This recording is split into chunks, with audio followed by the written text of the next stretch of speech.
Hello you lot, how's it going? Check all this out. This is still more of what come in that box that I unboxed the other day. If you weren't around the other day when I unboxed a thing, where were you? You missed a lot, but I can recap. Or can I? I think I will. Oh, pair of earmuffs. I opened up this lovely Firestorm and it was brilliant, and we got it going, got it running. It come from a house clearance, sat for however many years, don't know, but we got it to run, and that's that. But in the box with it was a load of bits and bobs.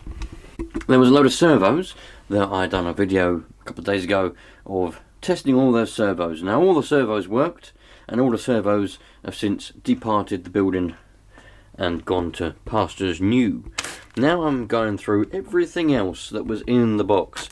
We've literally got 3 chargers, 2 glow plug chargers and 1 charger which puts out 9 volts for some kind of battery. We've got 2 sets of wheels. Now these set here, I'm fairly certain come from a trophy truggy, a HPI trophy truggy, because that's the same sort of wheels that the truggies come with. And they've always got dicky camber, because no one ever sets them up properly. They don't come set properly from the factory, and no one ever does anything to adjust it when they get them, so they always wear out on the inside. So I can tell that. I'm pretty sure these are trophy truggy wheels. I could be wrong, but I think they are. And these ones, I believe, from memory and looking at a few pictographs on the old cobwebs, these might be trophy buggy wheels. I could be wrong, they're quite big, which makes me think they might not be, but I think these are trophy buggy and they're trophy truggy wheels, so that's what I think they are. Either way, these ones are in really good condition. In fact, I might even put these on my MP9 or something like that if they'll fit. I think they will, because they'll do just for wheels to wear out even more. Do you know what I mean? They're not particularly, bloody dropped one now. They're not particularly good. They've been bashed around quite a lot and re-glued more than once by the looks of things. But I think they'll do perfectly good just for ones to use on tarmac and concrete, and wear them out and damage them, don't matter. Them ones, I think I'll sell. I've got a bag of these exhaust tip things. Not a big fan of them. I don't like them at all. Some people say that you use them because when you turn the engine off, and as we all know, you can turn the engine off by putting your finger over the exhaust tip like this. But some people say that they have these on there so that it's not so hot on your finger. Well, 22 years of Nitro and I've never burnt my finger bad enough where I go, bloody hell, I need a bit of plastic, bit of rubber on the end of that exhaust to stop my finger being burned. Nah, so I don't believe that. I think they're just something that, bit of a gimmick, bit of a novelty. If you want it, brilliant, waste your money on it. If you don't want it, well, don't have it. But a whole bag of them. So I think I'll sell those to people that want to waste their money. Glow plugs, they're going to go in the glow plug drawer. I've got a pull start here. If I get time and I feel like it, I might try and put the spring back in this and repair this. Somebody asked me in a comment, or was it a message, I can't remember. They said, do you ever repair your own pull starts? And I said, no. I used to when I was younger. I used to try. I sat on my bed when I lived at home when I was at early teens, 12, 13 years old, something like that. Sat on my bed, I remember, savage apart, engine on the bed, you know, lose all my screws under my pillow and then my duvet and all that. Trying to put the spring back together after trying to put a new bit of string because the string snapped on the pull start. And back then you couldn't just order stuff on the internet, you know. I couldn't just go, oh, I need to get a new pull start. There it goes, ding dong, hello, thank you very much. Couldn't do that. If you wanted something, you had to wait until mum and dad could take me, because I was only 12 or 13, couldn't drive, and probably wouldn't have been allowed to get on the bus even if I wanted to, but I never wanted to. So I had to wait until I was allowed to be taken to the shop, which was an hour away, more than that probably, to get a pull start. So I used to try and put strings on them and tie strings together and things.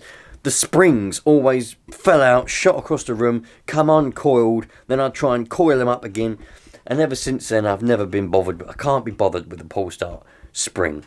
It's as simple as that. But I know it can be done, and I need to push myself and say, you cock, just fix it.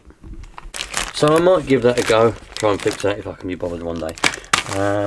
Got one way bearing there, and two more in a separate bag. Don't know if they're different sizes. Either way, they're going to go in the one-way bearing drawer.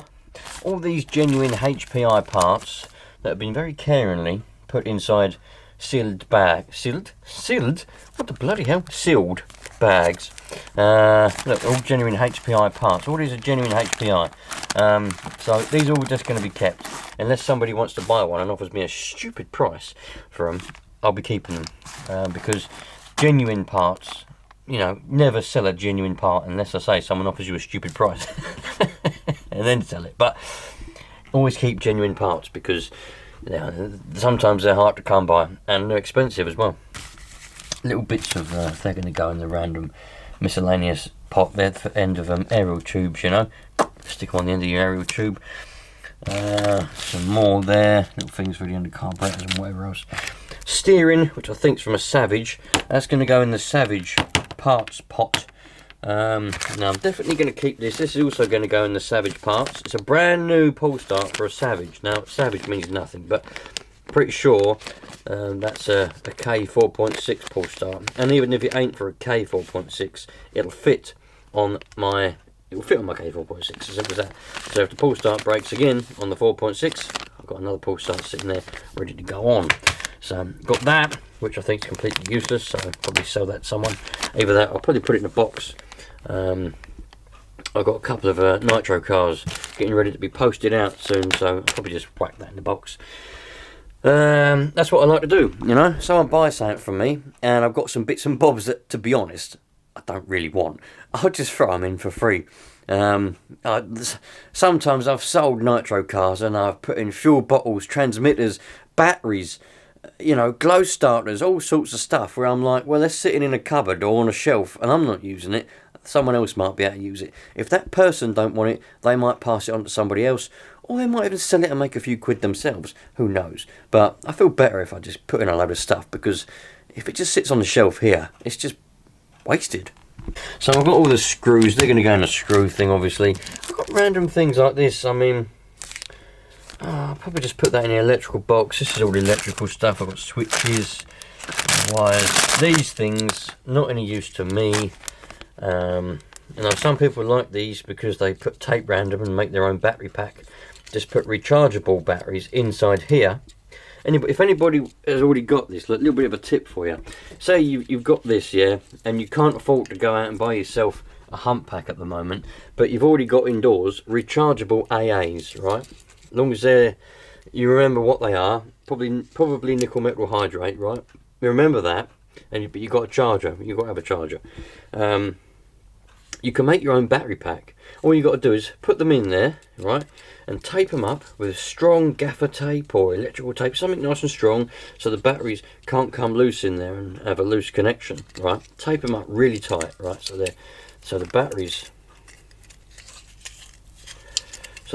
are sealed in there like that, right, all taped up nicely. The batteries can't come loose. What you've done, because that's all these are, right? These are cells, as you can see there, individual cells.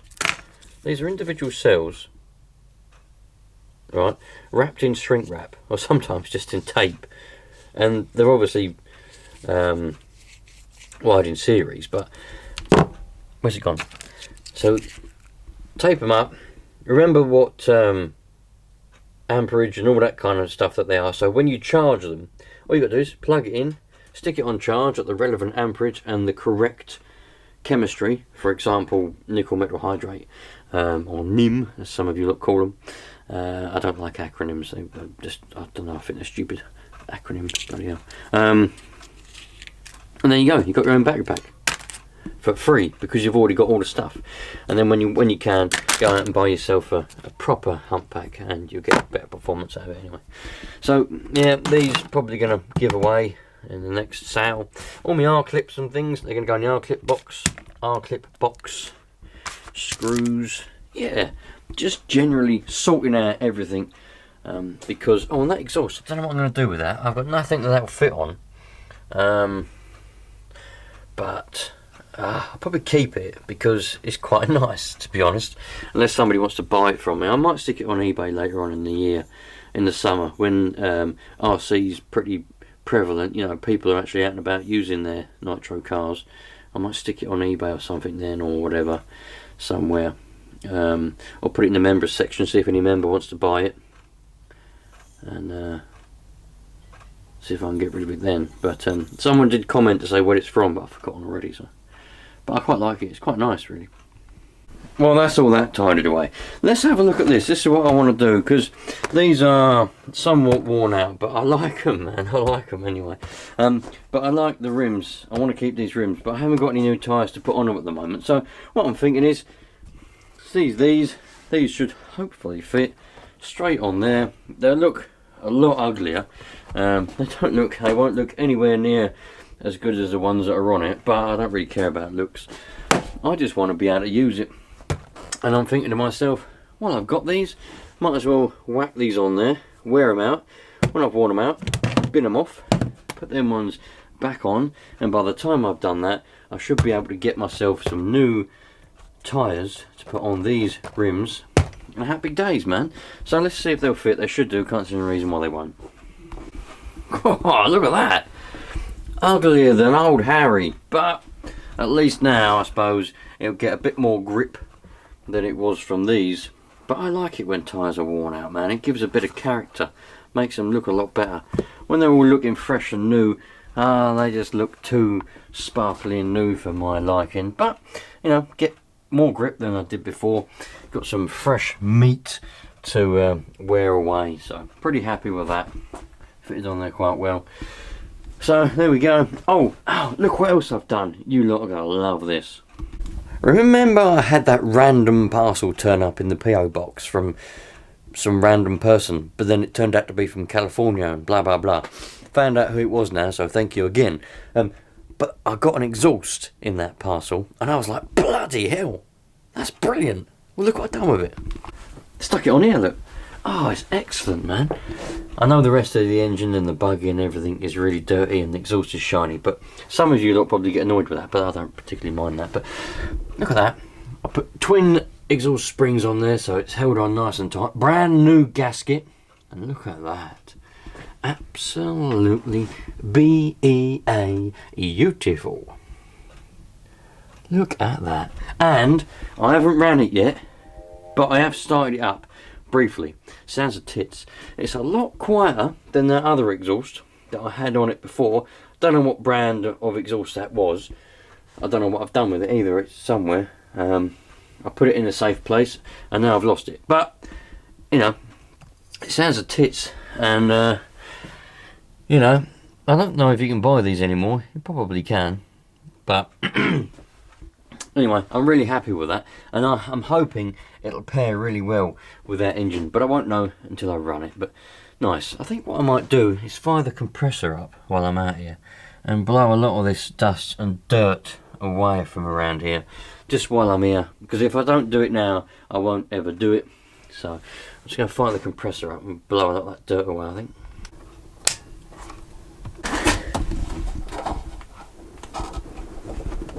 If I can get to it. Bloody stiff, that switch.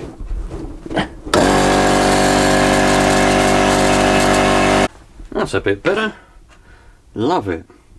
Now, if you lot are anything like me, you would not be able to see or hear that someone's put a new exhaust on something and not hear it run. I mean, literally. So what I'm going to do is I'm going to start it up, because I want to hear it again. When I started it the other day after putting this exhaust on, I only started it for a few seconds because I wanted to see what it sounded like. I couldn't put it on and then go indoors. I just couldn't do it. I had to hear it run. So I've heated it up a little bit. I'm going to give it a prime and we'll fire her up, and you can hear what she sounds like with this exhaust on here, and it sounds really nice.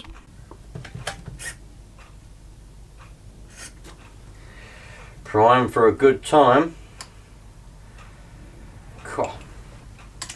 Here we go.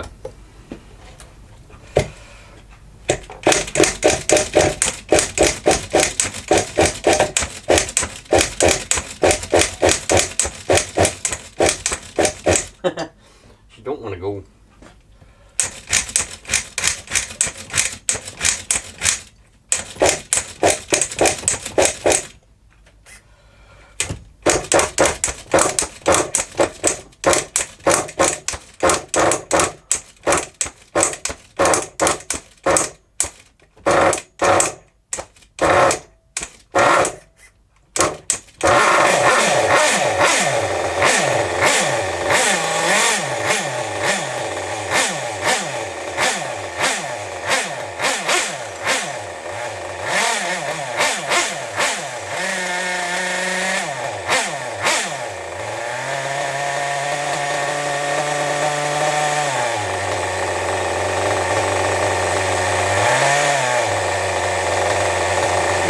in mind, it will need to be tuned again to match that exhaust, so it's not going to run particularly well at the moment.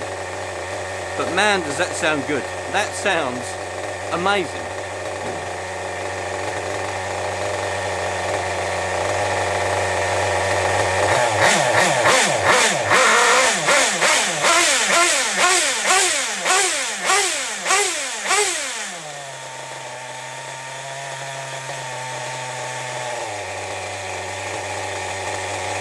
Ticks over really well actually, once it warms up a bit.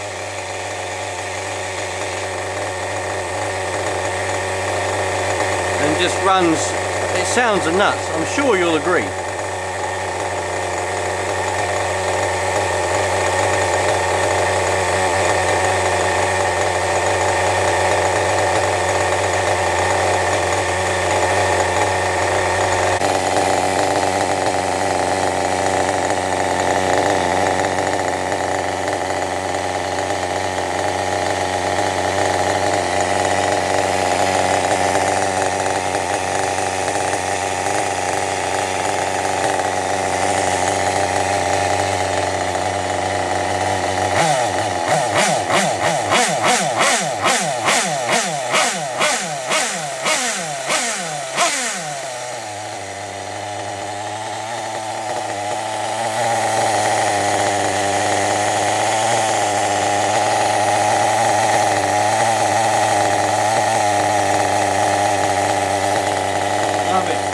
Absolutely love it. Sounds the bollocks, man.